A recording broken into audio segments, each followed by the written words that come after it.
subject. Old school.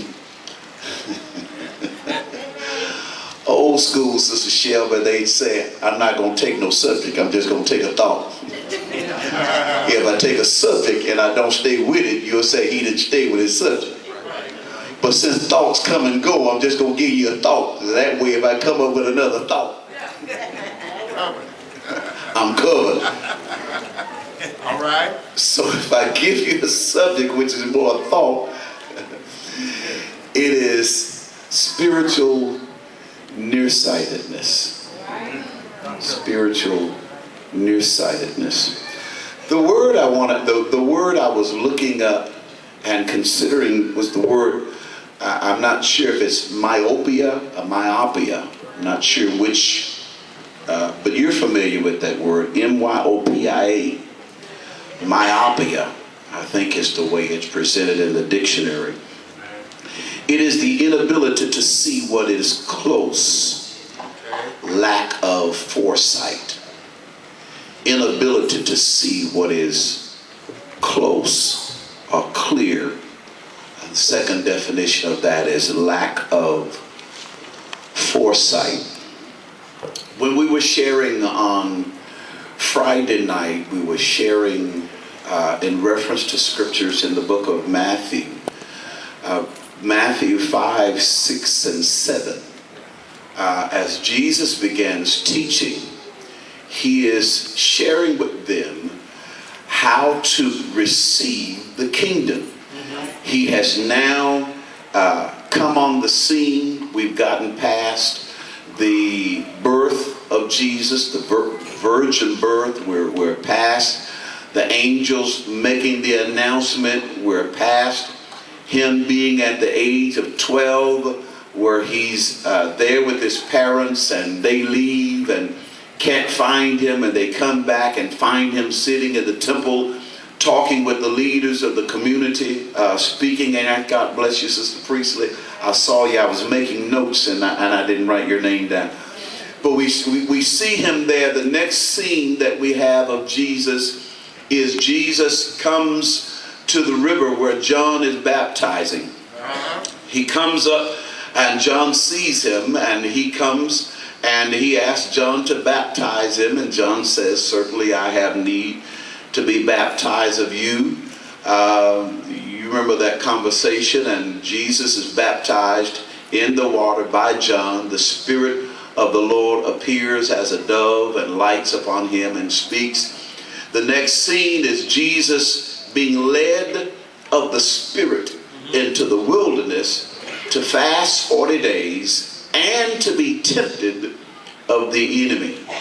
After that, we have that the latter part of that is the enemy coming and tempting him to turn stone into bread.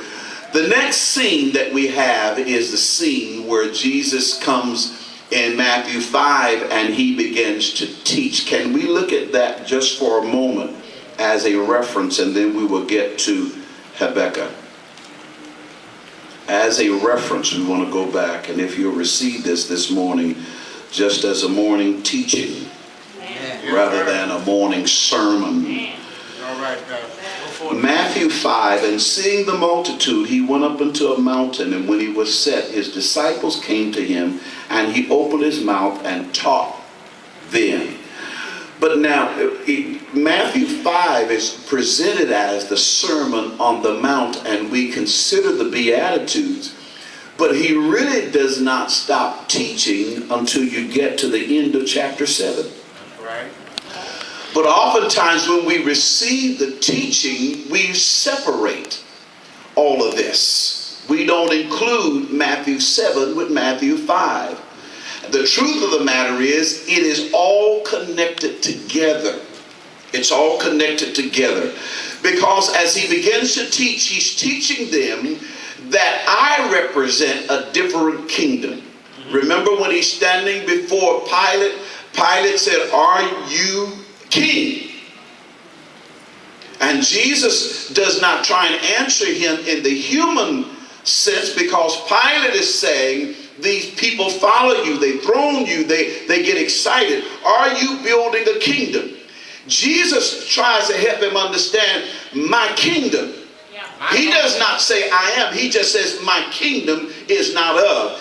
If I were a king, in the sense that you're asking me, do you think my soldiers would have let them do what they did? If I was the kind of king that you're asking me about, do you really think my soldiers would have allowed this to happen? Now that's the end of it. But in the beginning of his life, he tries to teach us kingdom thinking. Tries to teach us kingdom thinking. And so in his teaching us kingdom thinking, he starts out in Matthew by telling us the kind of attitude we should have. And so Matthew 5 actually deals with attitude.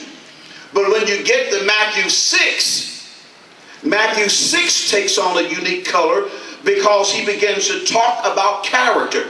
He talks about when you do your alms, how are you supposed to give? When you do your prayer, how are you supposed to pray? And then he talks about, he gives the model prayer. He gives instruction for fasting. He begins to speak of character, the character that the believer should have. And then when he gets to chapter 7, he starts talking about spiritual integrity.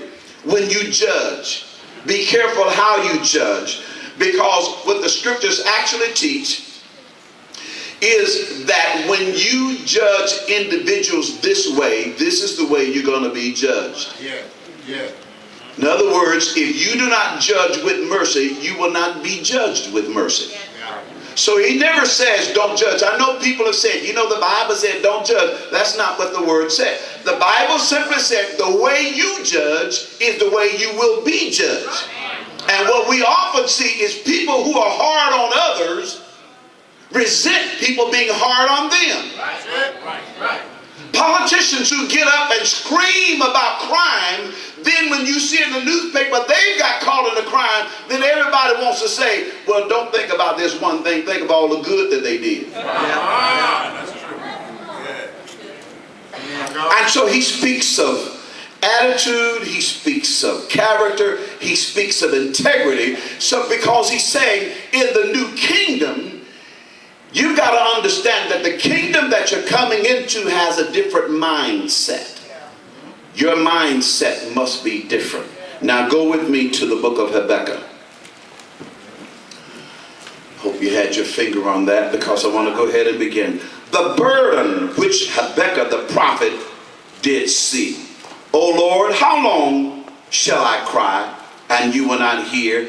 Even cry out unto thee of violence, and thou wilt not save. Why dost thou show me iniquity, and cause me to behold grievance? For spoiling and violence are before me, and there are that rise up strife and contention. Therefore the law is slack, and judgment doth never go forth. For the wicked doth compass about the righteous, therefore wrong judgment proceedeth. Look at verse 5. Behold, ye among the heathens, and regard and wonder marvelously, for I will work a work in your days which you will not believe, though it be told you. When I was reading this and considering this, one of the things God began to kind of suggest or say, and I started reading and looking at vision. And I went back and I was looking at what is the difference between an optometrist and an ophthalmologist, and what happens to the eye, and the diseases of the eye, and the shape of the eye, and all the different. And one of the things I kept coming back to was depth perception.